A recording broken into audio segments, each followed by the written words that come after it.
हमारा अगला सवाल नंबर 3 दिया हुआ है। 3 का जो है क्वेश्चन नंबर 4 है, जिसमें हमें प्रतिस्थापन विधि का प्रयोग करना है। यहाँ पर दिया हुआ है कि एक नगर में टैक्सी के भाड़े में एक नियत भाड़े के अतिरिक्त चली गई दूरी पर भाड़ा सम्मिलित किया जाता है। यानी एक निश्चित दूरी नियत भाड़ा है और उसके द्वारा उसके अतिरिक्त भी भाड़ा दोनों को शामिल किया जाता है। जैसे 10 किलोमीटर दूरी के लिए भाड़ा 105 रुपये है। इसका मतलब है एक नियत भाड़ा भी शामिल है और एक जो है अतिरिक्त दूरी भी शामिल है। ऐसे ही इस वाले स्टेटमेंट में दिया है 15 किलोमीटर के लिए भाड़ा 155 है। नियत भाड़ा तथा प्रति किलोमीटर भाड़ा क्या है? एक व्यक्ति को 25 किलोमीटर यात्रा करने के लिए कितना भाड़ा जो है देना पड़ेगा, यह हमें जो है ज्ञात करना है। तो हम इसके लिए सबसे पहले यहाँ पर करते क्या हैं, सबसे पहले हम लिखेंगे माना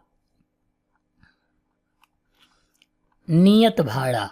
सबसे पहले जो नियत भाड़ा है वो कितना है वो हम मान लेते हैं। तो माना नियत भाड़ा बराबर x मान लेते हैं। कितना भाड़ा है? x है। और फिर अतिरिक्त भाड़ा मान लेते हैं। अतिरिक्त भाड़ा जो है कितना है? तो यहाँ लिखेंगे अतिरिक्त भाड़ा बराबर y मान लेते हैं। तो यहाँ पर कहा है कि 10 किलोमीटर दूरी के लिए भाड़ा 105 रुपये है। इसका मतलब है कि x नियत भाड़ा है और 10 जो है अतिरिक्त भाड़ा है। तो 10y लिख लेंगे और बराबर लगाएंगे 105 लिख लेंगे। ये जो है नियत भाड़ा है। अगर हम 10y दूसरी तरफ भेज दें तो यहाँ पर x बराबर क्या हो जाएगा? 105 माइनस 10y हो जाएगा।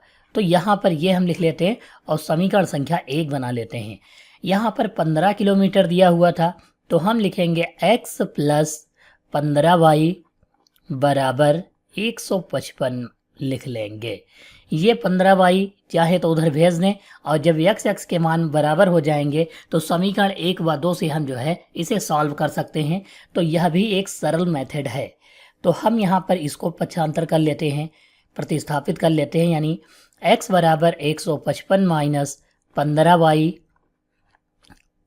इसे हम समीकरण संख्या 2 मान लेते हैं और लिखेंगे समीकरण 1 व 2 से। समीकरण 1 व 2 से दोनों में x के मान बराबर हैं तो दोनों को हम जो है बराबर में रख सकते हैं। यानी यहाँ पर हम लिख सकते हैं 105 माइनस 10y बराबर 155 माइनस 15y, ये हम लिख लेंगे।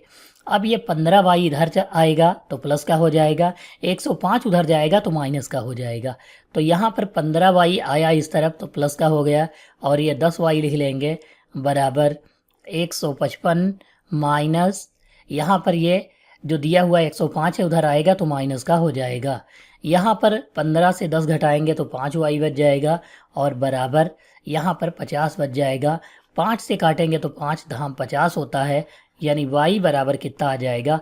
10 आ जाएगा। y का मान कितना आ गया? 10। यानी अतिरिक्त भाड़ा जो है कितने रुपए होगा? 10 रुपये जो है अतिरिक्त भाड़ा होगा। अब y का मान हम समीकरण 1 में रख दें तो x का मान पता चल जाएगा। तो यहाँ पर लिखेंगे y का मान समीकरण 1 में रखने पर